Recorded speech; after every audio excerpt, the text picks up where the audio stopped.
Lake టిటికాకా వార్తల్లో ఉంది. ఇది largest fresh water lake in south America.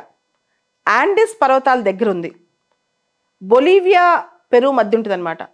ఈ లేక్కి అంటే Bolivia to the east and Peru to the west అనమాట. ఈ లేక్కి ఈస్ట్ వైపున బొలీవియా, వెస్ట్ వైపున పెరు ఉన్నాయి.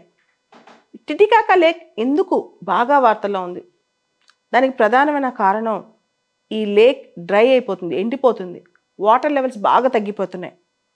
ఇన్ఫ్యాక్ట్ ఈ లేక్లో హైయెస్ట్ లెవెల్ ఆఫ్ వాటర్ 1986లో ఉంది, లోయెస్ట్ 1996లో ఉంది. దాదాపు ఇప్పుడు 1996లో ఎంత లోయెస్ట్ ఉందో 1-2 రోజుల్లో అంత లోయెస్ట్ లెవెల్ ఆఫ్ వాటర్కి వెళ్ళిపోతుంది. ఇంత దారుణంగా ఈ లేక్ ఎండిపోతుంది అనమాట, ఇంకిపోతుంది. ఇంతకుముందు ఇదే ప్రాంతంలో ఈ మధ్యకాలంలో చూస్తే సౌత్ అమెరికాలో పూపో అనే లేక్ ఇంత దారుణంగా డ్రై అయిపోయిందంట. ఇప్పుడు ఈ లేక్ టిటికాకా లేక్ చాలా ఇంపార్టెంట్ అక్కడ. దానికి ప్రధానమైన కారణం highest navigable lake in the world. చాలా ఎత్తైన, దాదాపు సముద్ర మట్టం నుంచి చూస్తే కనుక 3800 మీటర్స్ హైట్లో హైయెస్ట్ నావిగబుల్ లేక్ అనమాట. ఇది చాలా ఇంపార్టెంట్ అక్కడ, టూరిజం కానీ ట్రాన్స్పోర్టేషన్ కానీ ఇవన్నీ కూడా. ఇది ఎండార్హీక్ లేక్. ఎండార్హీక్ లేక్ అంటే దీనికి సీ అవుట్లెట్ లేదు. ఆ లేక్లో మిగతా రివర్స్ వచ్చి 5 రివర్ స్ట్రీమ్స్ నుంచి వాటర్ వచ్చి కలిస్తే కానీ ఈ లేక్లోంచి పెద్దగా సీ అవుట్లెట్ లేదనమాట.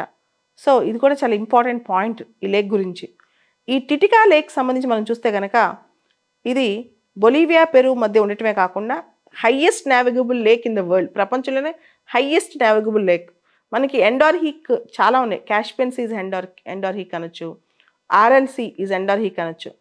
కానీ lake Titicaca largest fresh water and also highest, ఒకటేమో సౌత్ అమెరికాలో largest fresh water and highest navigable lake in the world అనమాట.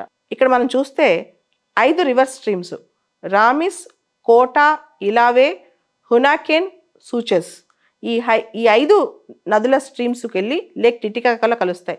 ఈ టిటికాకా లేక్ 2 మేజర్ పార్ట్స్గా డివైడ్ అయ్యింది. దీన్ని కలిపే ఒక స్ట్రైట్ ఆఫ్ తికియానా. ఇది కూడా చాలా ఇంపార్టెంట్ పాయింట్, మనం గుర్తుపెట్టుకోవాల్సిన పాయింట్. ఈ లేక్లో 41 దీవులు ఉన్నాయి, 41 ఐలాండ్స్ ఉన్నాయన్నమాట. ఈ ఐలాండ్స్ కూడా డెన్స్లీ పాపులేషన్ కొన్ని అయితే. సో వీళ్ళందరూ కూడా ఎఫెక్ట్ అవుతారు. ముఖ్యంగా ఈ లేక్ ఎఫెక్ట్ అవటం వల్ల అక్కడ ఇండిజినస్ కమ్యూనిటీ ఒకటి ఉంది, ఐమేరా అని. ఐమేరా కమ్యూనిటీ వాళ్ళు వాళ్ళ యొక్క లైవ్లీహుడ్ కోల్పోతున్నారు, వాళ్ళ యొక్క ఆవాసాలు కోల్పోతున్నారు, చాలా ఇబ్బందులు పడుతున్నారు అనమాట.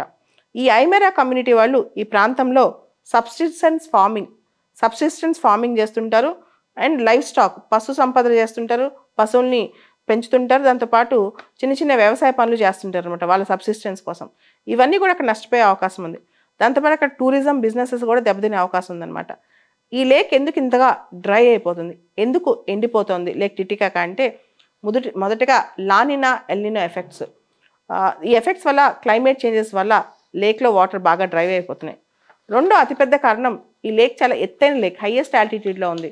సో గ్లోబల్ వార్మింగ్ వల్ల డైరెక్ట్గా ఆ సూర్యరశ్మి వచ్చి పట్టడం వల్ల కూడా లేక్ డ్రై అయిపోతుంది అనమాట. దాంతోపాటు anthropogenic stress, millions of people ఆ ప్రాంతాల్లో అక్కడ ఎక్కువైపోయారనమాట. దాంతోపాటు అక్కడ ఉన్న సిటీస్ ఇవన్నీ ఎక్కువ కన్స్ట్రక్షన్స్ ఇవన్నీ వల్ల కూడా. ముఖ్యంగా ఈ లేక్ దగ్గర ఎలాల్టో అనే సిటీ ఉంది. దాదాపు అక్కడ 1 మిలియన్ జనాభా ఉన్నారు, 10 లక్షల మంది. ఆ పొల్యూషన్ వల్ల కూడా ఈ లేక్ ఇంకిపోతుంది. సో ఈ ప్రధానమైన కారణాల వల్ల సోలార్ రేడియేషన్ కానీ, క్లైమేట్ చేంజ్ కానీ, ఆంథ్రోపోజెనిక్ పొల్యూషన్ కానీ, ఆంథ్రోపోజెనిక్ స్ట్రెస్ కానీ, వీటన్నిటి వల్ల ఈ లేక్ అనేది ఇంకిపోతుంది, అంటే డ్రై అయిపోతుంది అనమాట. మనం గమనిస్తే ప్రపంచంలో చాలా లేక్స్ ఇలా డ్రై అయిపోతున్నాయి. లేక్ పూపో, ఇది కూడా బొలీవియా 2nd లార్జెస్ట్ లేక్ అని చెప్పొచ్చు. తర్వాత ఆర్ఎల్సి డ్రై అయిపోతుంది, క్యాస్పియన్ సీ ష్రింక్ అయిపోతుంది మనం చూస్తే. దాంతోపాటు యునైటెడ్ నేషన్స్ సెక్రటరీ జనరల్ ఒక మాట అన్నారు, ఆర్ఎల్సి డ్రై అయిపోవటం world's worst pollution environmental disaster అని చెప్పారనమాట. కాబట్టి టిటికాకా లేక్ని కాపాడుకోవడం ప్రపంచం యొక్క బాధ్యత. ఎందుకంటే టిటికాకా లేక్ రామ్సార్ వెట్లాండ్స్లో ఒక ఇంపార్టెంట్ సైట్ కూడా కాబట్టి.